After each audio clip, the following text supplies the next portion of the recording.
Hey, what's up, guys? Football Manager, no matter where you manage, no matter how rich or how poor your team is, really is a game of 3 different player attributes.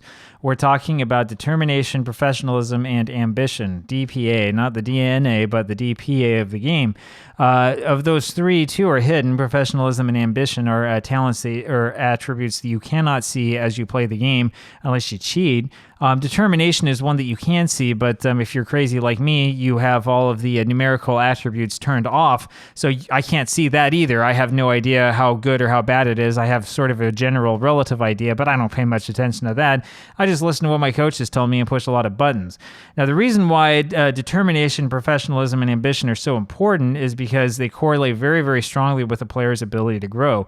Now, this does not mean that a player that's high in all 3 categories is guaranteed to grow, because there is some randomness that goes on as well. However, if you have multiple players on your team with high determination, professionalism, and ambition, chances are very good that they're going to develop into excellent players, and you might end up with some world-class players.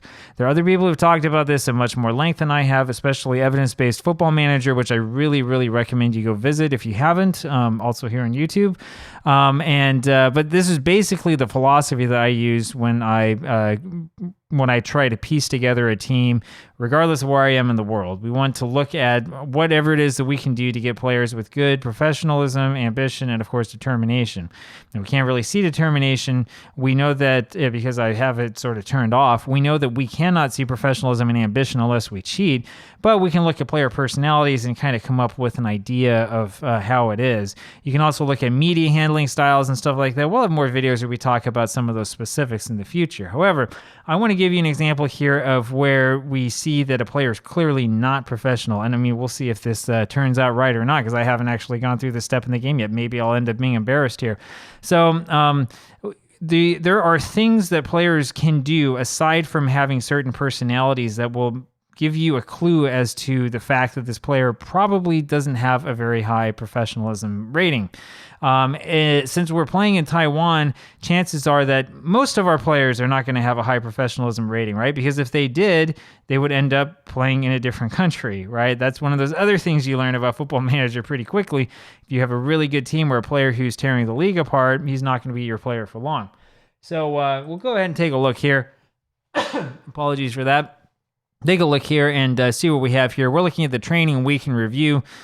I mean, if you see this screen, if you play a lot of Football Manager like I do, you probably see this screen a lot. You're thinking, oh, great, here we go again, right? Because this is so repetitive. This is one of these things in the game they have to fix, right? I know that this is supposed to be like a way for you to interact with your players, but come on, right? Nobody had bad training performances. Cotter Bomba, who's not even registered for the squad, had a good one, so I pat him on the head and say, good job.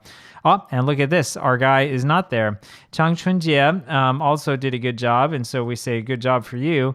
Our guy with the worst training over here didn't even show up on this list. So let's see if we can find where he's at. We want to go actually over to the under 18s. We want to go look at the training report, and we'll look at individual training ratings. And here he is. Chang Chunjie ended up getting a 6.50 training rating, which is pretty bad. He's upset, and the reason why he's upset is because I'm trying to get him to learn how to play wingback on the right. Actually, I should probably actually be training him there. So we will have him train here because there's no way he's ever going to play here. We'll have him train here as a wingback on the right. Anyway, if we go and take a look at this player and look at his happiness, you'll see that he's upset with me. And the reason why he's upset with me, I haven't had any interactions with this guy, right? He's 17. The only interactions I've had with him are I signed him for free from Taiwan Power. I've also told him that his training is not very good. Well, look, we can talk with him and criticize his training development. So we'll put our arm around him and say, I've been disappointed with your training as of late. And he becomes angry, right? Usually if a guy is not happy or hasn't trained very well and he has a high professionalism rating and he has a high opinion of you, he's going to be okay with you saying, hey, you did a bad job. This guy has never been okay with me saying that you've done a bad job. And so now we have all these other options. I can say, your dissatisfaction with training is spilling over into your performances. You need to do more than make the most of your training setup here. We can do other things to try to convince him. We can say, I've raised this issue before, you've done nothing to address it, or we can tell him we're going to get rid of you. No matter what we do, he's going to remain angry with us. Usually I've just backed down beforehand and figure I don't want to make this get worse than it currently is. Here we'll insist and see, I thought I was responding well to criticism. No, you were not by getting angry. And so we tell him we're upset with this, and his morale now goes down to very negative. His morale has been very negative before and will continue to go up and down and up and down. And we'll see what happens here in the end for him. Yes, he feels training criticism was unfair, feels that individual training has not been helpful, and he strongly opposes the manager, making him one of the few players on the team that actually doesn't support me at all. Shows signs of contempt towards me. So, yeah, we'll see what happens there. We know, again, from what Max over on Evidence-Based Football Manager has shown us, that this upset feeling doesn't really impact how these players play in matches, which is pretty interesting to know. So we don't have to necessarily worry too much about it. He feels content at the club, so he's not going to likely try to force his way out. His morale is actually extremely good, despite his upset feelings towards me. He's concerned that he hasn't been given any playing time, which is ridiculous. I don't understand why. I mean, do you expect that I'm going to put you in the first team? He's way off of first team level. But yeah, his training just has been bad. If you run into a guy who is training poorly, chances are that you have an issue with his professionalism. And as a result, when you look at how they progress, you'll see that there hasn't been much progress at all. In fact, he has sort of regressed as a player, gone down. You'll see here the star ratings are turned off, so there's no way for us to see like how high or how low his star ratings are. Doesn't really matter. And as you can see down here, we can't really look at what these attribute numbers are. Whatever. He hasn't done any real sort of development at all in just about, it's been a year. This looks over a full year. So, and this is what his attributes have been like. We'll look at all-time changes, and it just doesn't matter. We can look at anything that we want, and it's not going to matter. It's all the same thing. Nothing has changed. Nothing's going on. Now, there are other things that we can look at as well to see sort of what this guy is like and what his character is. Right, you look up here at personality. His personality is balanced. Others have said this before. I'll reiterate it. Balanced is not a positive personality. The game will tell you that. Balanced is actually not good. You don't want a team full of balanced players. We have a bunch here. We don't have a choice, right? If I do have a choice, I will always get rid of players with worse personalities. Personalities you're really looking for are like model professional, model citizen, perfectionist, and driven is the other one that is helpful. But yeah, if you get a bunch of balanced players, you're going to get guys with a bunch of problems. These are guys who have sort of middle-of-the-road attributes. His media handling style is outspoken, volatile, and confrontational, which is also a sign of lack of professionalism. And it makes sense when you really think about it, right? Somebody who's professional in dealing with the media is probably going to be evasive. They're probably going to be reticent. They won't want to say very much. They'll be like the opposite of me, right? Chatterbox. This guy, wants to get in a fight all the time. No wonder he's trying to get in a fight with me.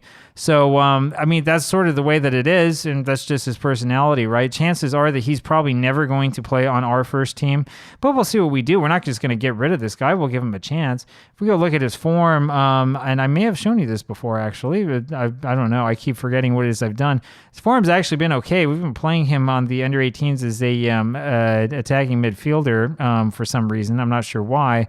I don't think that he's really well suited for that role. This is where I would play him as a wing back on the right side. But whatever, he's done okay, actually. He's not an awful player. He's probably somebody that we want to keep around if we can get him to feel a little bit happier about stuff, right? We do have options, right? When you run into this, I just sort of force the issue with him, right? Mostly for the sake of the video. You don't have to criticize poor training. It is a way to develop a relationship with these players, but if they fight back at you, you might not want to keep criticizing them, right? Because you can cause problems where they don't really exist. It might be better for you to just not talk with them and try to get them to mature a little bit and be more of a part of your squad first before you make those sort of changes. And then one other thing I want to say, this is a little bit off of the topic of professionalism, but if you want to have an idea of who might be able to develop well, pay attention to the media description here. If you see young anything in front of somebody, that's a pretty good sign, right? It's not necessarily a sign that he'll turn into Wonder Kid, but there's always that possibility, right? So it's something to pay attention to. The media sometimes will have an idea of what player might be good before you do. So just a little bit of hint. Anyway, there you go. If you have guys like Chang Zhejia on your team, and you're in like a big league and like, you know, the Premier League or something like this, then I really pity you because this guy's definitely not good enough for that. But if you have him on your team, like I do in a country where there's not a whole bunch of good talent, you know, keep it up to yourself. It's up to you what you want to do. My recommendation, though, honestly, would be you probably want to consider getting rid of guys like this instead of just keeping them around.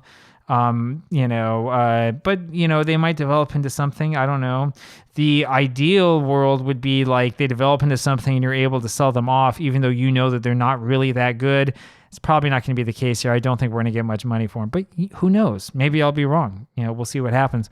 Anyway, I'll talk with you again tomorrow. Bye.